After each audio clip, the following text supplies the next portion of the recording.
One of the things that I found just fascinating, the New Yorker, NewYorker.com is their online presence, the magazine, the New Yorker, just published literally this morning a piece by Susan Glasser titled Trump's Wacky, Angry, and Extreme August. And she points out that, you know, the previous August, he tweeted 200 and some odd insults during the course of the month. This time it's something like 600, over 600.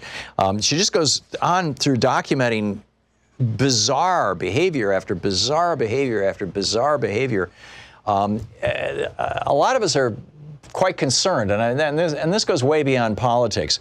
And in fact, 27 different psychiatrists, or 27 psychiatrists in the United States, contributed to a book, the Dangerous Case of Donald Trump, 27 psychiatrists and mental health experts assessed the president, that was edited in part by Dr. Bandy X. Lee. Dr. Lee is a forensic psychiatrist, internationally recognized expert on violence, is at the Yale University Medical School, an assistant clinical professor there, and co-founder of the World Mental Health Coalition, and as I said, editor of this book. DangerousCase.org, by the way, is the website for the book. And Dr. Lee's Twitter handle is Bandy, B-A-N-D-Y, X, Lee, L-E-E-1. Dr. Lee, welcome to the program. Hello. Thank you for having me. Thanks for joining us. So, first of all, if you could address, and I've had this conversation with Justin Frank, a psychiatrist at Georgetown University Medical School, a few times. I know him. There's this debate going on within the psychiatric, psychological, psychotherapeutic community about the possibility of diagnosing somebody that you don't know and you've never met, or B, the advisability of that, or the advisability, or even the ability to do it. And the argument that I've made, and that Dr. Frank has made as well, is that when you have a person with a comprehensive public record, literally going all the way back to their childhood, somebody where you really know what's, or at least you think what their history is, that and you compare that to the first, few hours or first few sessions anyway, where you're meeting a brand new patient or a client, and they're trying hard to impress you and basically feeding you BS.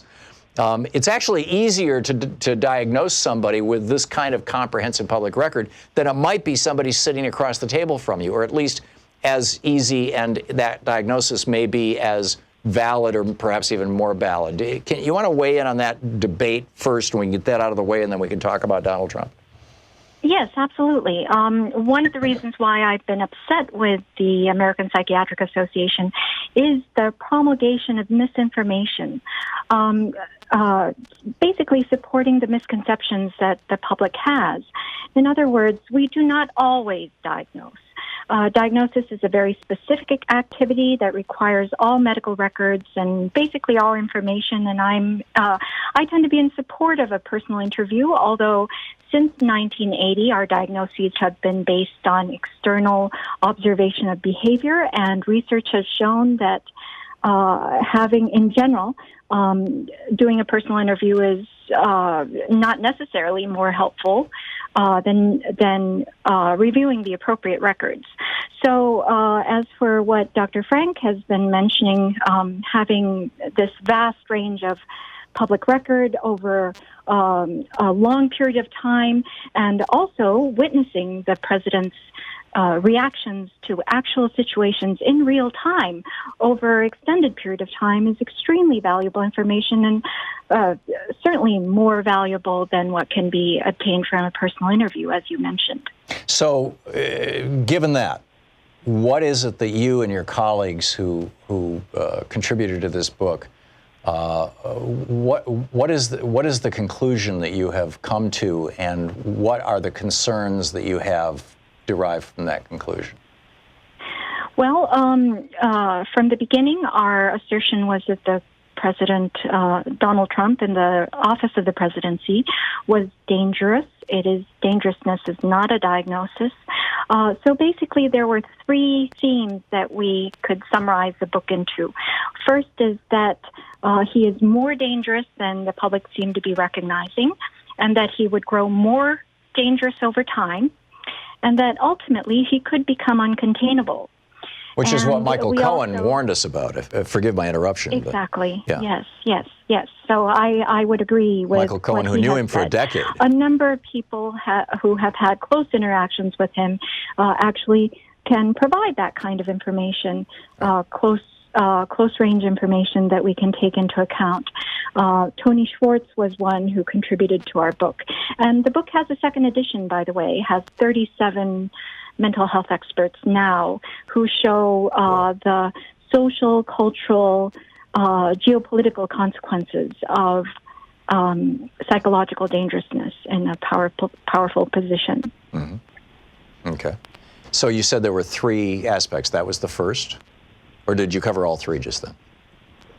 Yes, the three were that he is more dangerous than people can imagine, because most people are used to normal interactions with normal individuals. Right.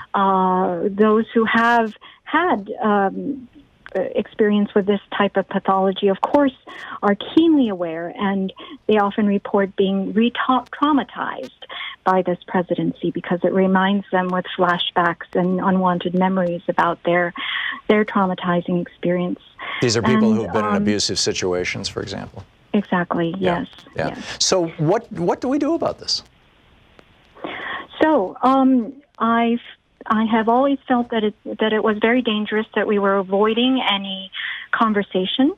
You mentioned about the validity or appropriateness, usefulness of having public conversations when the authorities aren't acting. And we tried for a very long time to, when the authorities contacted us, that is Congress members, we tried very hard to consult in private. When it was getting nowhere is when we went public. And and of course the American Psychiatric Association just came after us time after time, chastising us publicly. This is the old Goldwater rule, right? Right, Yeah. which I am a staunch supporter of, but they have altered the Goldwater rule to not just cover diagnosing, but, diagnosing is about someone's personal mental health. We're not interested in a public figure's personal mental health, but they have actually turned it into a gag order in that we cannot speak about any aspect of a public figure of any kind, even in a national emergency. Now, this is there? Forgive my interruption, but is there a penalty for that, or is this just a slap on the hand or a policy? I mean, are you facing no, in fact, loss of licensure or certification? It's unconstitutional and illegal as far as I'm concerned. But they have gone on public relations campaigns to basically discredit us in public. I'm not even a member of the APA. In fact, I resigned 12 years ago because of their excessive ties with the pharmaceutical industry, which has, reflected itself in its policies. It's now, it used to support strongly patient interests, patient rights, and now it supports chemical therapy above all else. So the fact that it's receiving federal funding, I think, has been said to be the reason why it has done this. And the public should be aware because it's being deprived of information. And by stopping those who are qualified to comment on the president from speaking at all, the public has had to settle with pundits and entertainers and non-experts who are, giving faulty diagnoses. And so this is actually a very dangerous situation, I believe.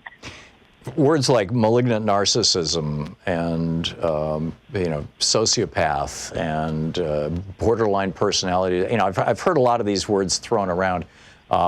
These are typically within the realm of diagnosis, as opposed to dangerousness, well, which is what you're talking about. There has been a political group that's been kind of co-opting a lot of our message. It's called Duty to Warn. I'm not a part of that group, I'd like to clarify. In fact, I tried my best legally to get my name off of their website. They wouldn't do it.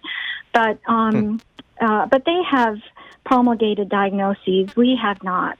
Right. So your argument is not, hey, this guy's a narcissist and therefore. Your argument is when we look at this man's behaviors, which indicate his mental state, those behaviors are dangerous to this country. Is that, Exactly. am I boiling it down there's well? Actually, yes, exactly. Dangerousness has nothing to do with diagnosis. In fact, it has nothing to do with mental illness. We hear a lot about how gun violence is related to mental illness. It is untrue. We cannot emphasize enough that mentally ill individuals are no more dangerous than the general population. And even when they do become dangerous, it is usually social factors, not factors related to the illness, that make them dangerous.